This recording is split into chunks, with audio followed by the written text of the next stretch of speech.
Hello and welcome back. This is a special video for my Patreon people. I've just done one for the main channel about the novel Inside You, the book I did about creativity and creative writing and making yourself courageous enough to write what you want to write. And it's made me think a bit about creative writing teaching again and that whole business. And then when I was looking at Facebook just now, I saw one of these adverts float past and someone telling you that he can deliver all these answers to you, turn your thoughts into a best-selling novel, all those kind of promises. And there he is, sat there like somebody in one of those BBC masterclasses. I think the BBC do them, and you see various people, famous people who write thrillers or romance or whatever, and poetry. Carol Ann Duffy sat there, and one of them, all these promises, they will deliver you a formula, and you have to pay this much in order to get the formula, and once you've got it, it's up to you to employ it. All of these things are kind of naff, really. There is no formula. Maybe there is, and I've just not bought it. I've just not been told it, but I don't think there is a formula. You do the things that you want to do, and you can either go along with the way that other people do things, or you can forge your own way. And I think it's always better to forge your own way. My question to people when they brought their first few chapters of novels to my workshop was always, what genre is it? What kind of genre do you think it is? And then I would tell them what kind of genre I thought it was. And then I'd try and explain that genre for me, yes, it means the kind of things that you find, the sections you find books in the bookshop, the category the booksellers sell books under, thrillers, romance, science fiction. But actually genre is bigger than that and older than that. It's about the shapes of stories and the rules that stories have internally.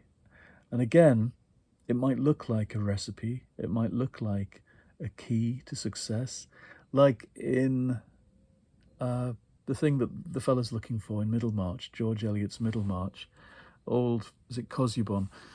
The old professor looking for the key to all mythologies that will crack the worlds of mythology open, or at least boil them down to an essence, and we know he'll never find it. I think there are maps of stories, there are shapes to follow, and we have to know them, or we have to recognize them. I think we know them. I think they're in our heads. I think they're in our DNA.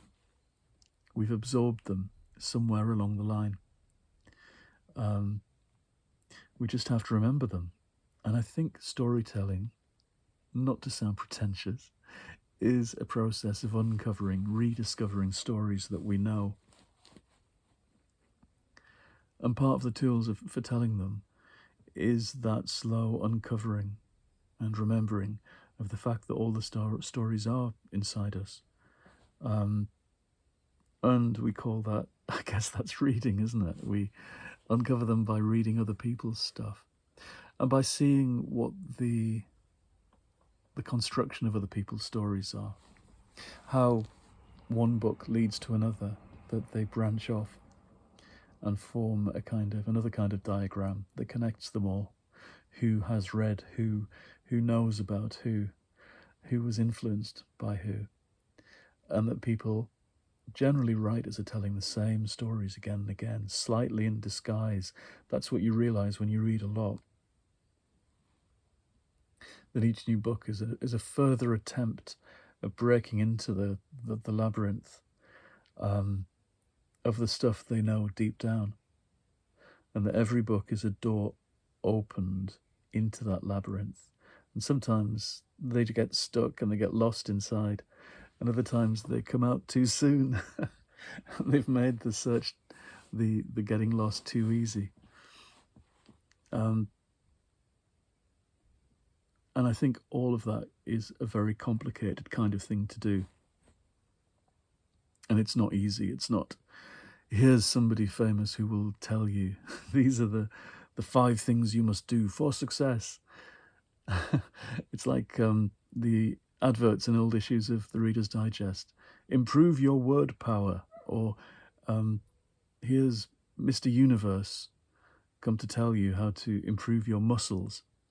That's the approach taken by creative writing courses in universities, I'm afraid to say, and things like Arvon and so on. All these things mean well, but I found on the inside that the powers that be could make a lot of money out of these courses because lots of people wanted to write. And so they would employ somebody with a catchy name, somebody they thought of as famous and useful and good, and put them on the prospectus and put them in the course. And often these people were absolutely awful at teaching because they weren't teachers. Just because you're famous or just because you've had a success with a book doesn't mean that you can teach. Far from it sometimes. Sometimes these people just want to talk about themselves. And the number of times I sat and listened to somebody teach or do what they thought was teaching, and they were just bloviating about how they did stuff without reaching out, without listening to other people, without listening to what the students were wanting to do. It was astonishing. When I taught the MA in creative writing at UEA in 2001, Andrew Motion had some time off, and W.G. Sebolt from downstairs, Max, came and did a term with us. And apparently he did just sit and talk about his own work, which was fair enough. The students really wanted to hear it. He'd suddenly become world famous. It must have been 2000. He was killed in a car accident in 2001.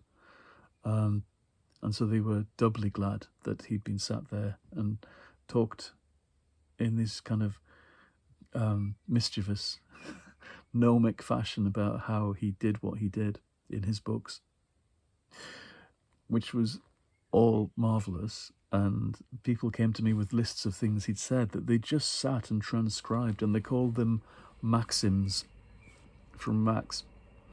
That's all marvellous, but it isn't really creative writing teaching.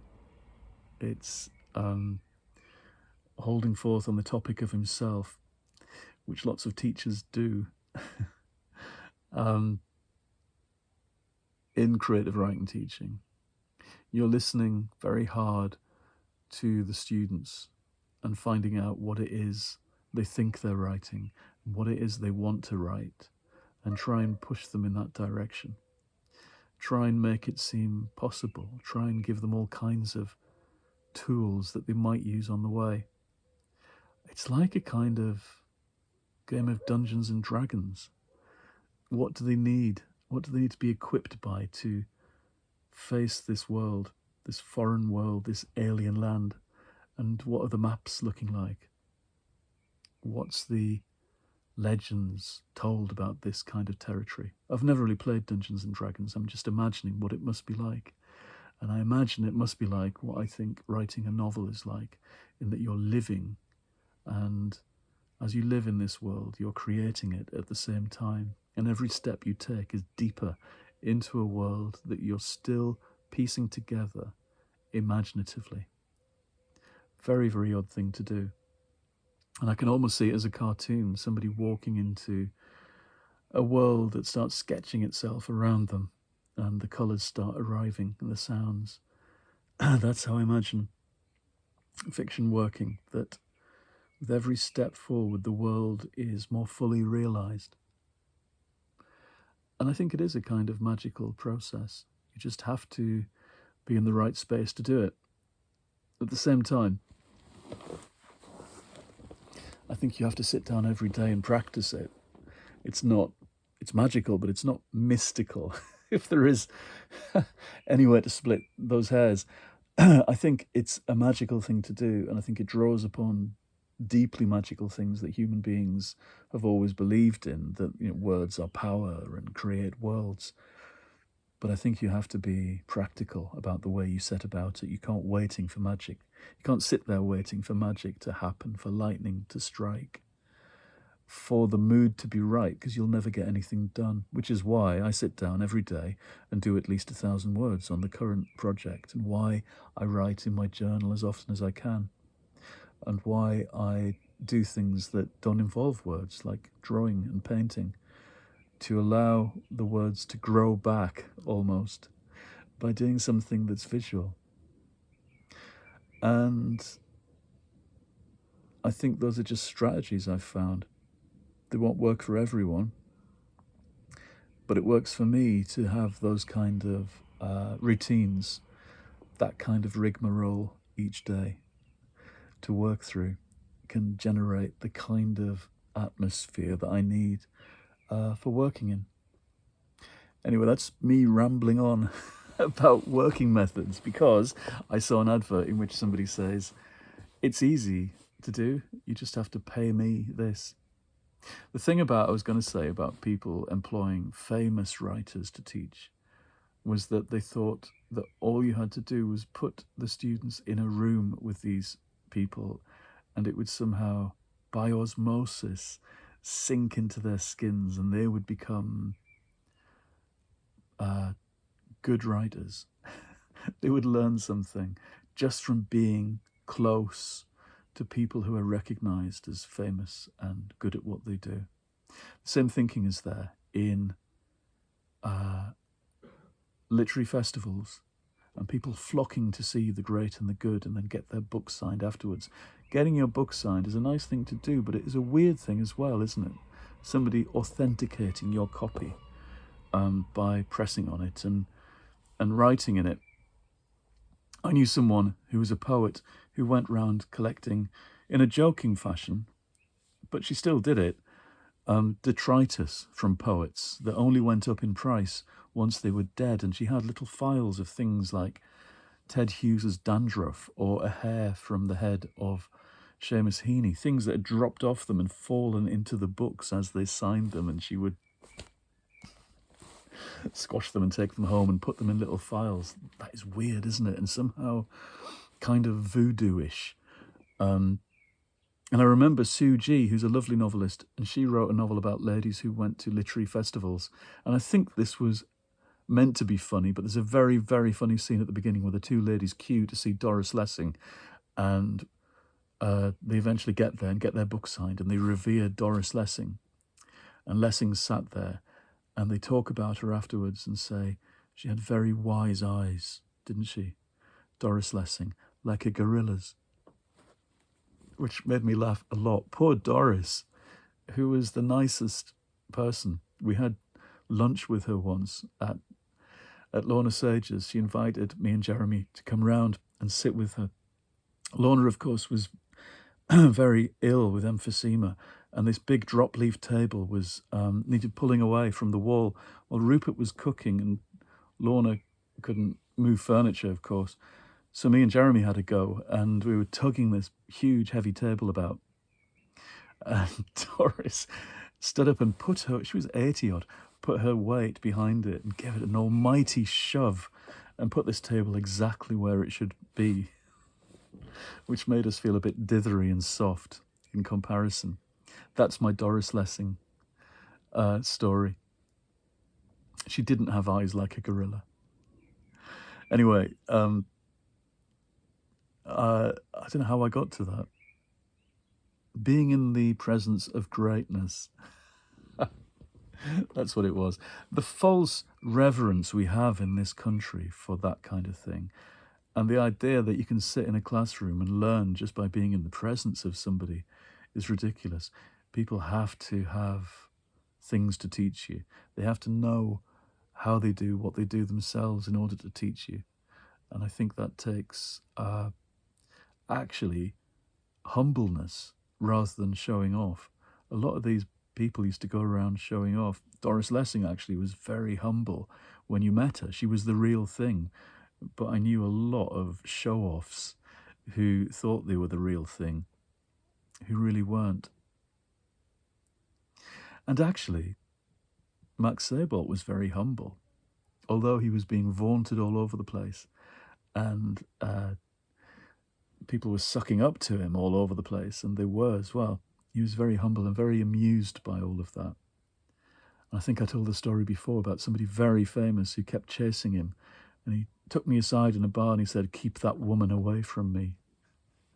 I will swing for her," he said. Words to those effect. Anyway, enough gossip, enough bloviating of my own. I love that word, bloviating. It just means bollocking on. I shall post this on my Patreon, and do have a look at the YouTube channel where I'm posting things, but you will get extra stuff on here. I might even read the beginning of my new book I'm working on. I wonder if I can be brave enough and try it out on you. Maybe I will. Anyway, goodbye, and I'll see you again soon. Okay, bye-bye.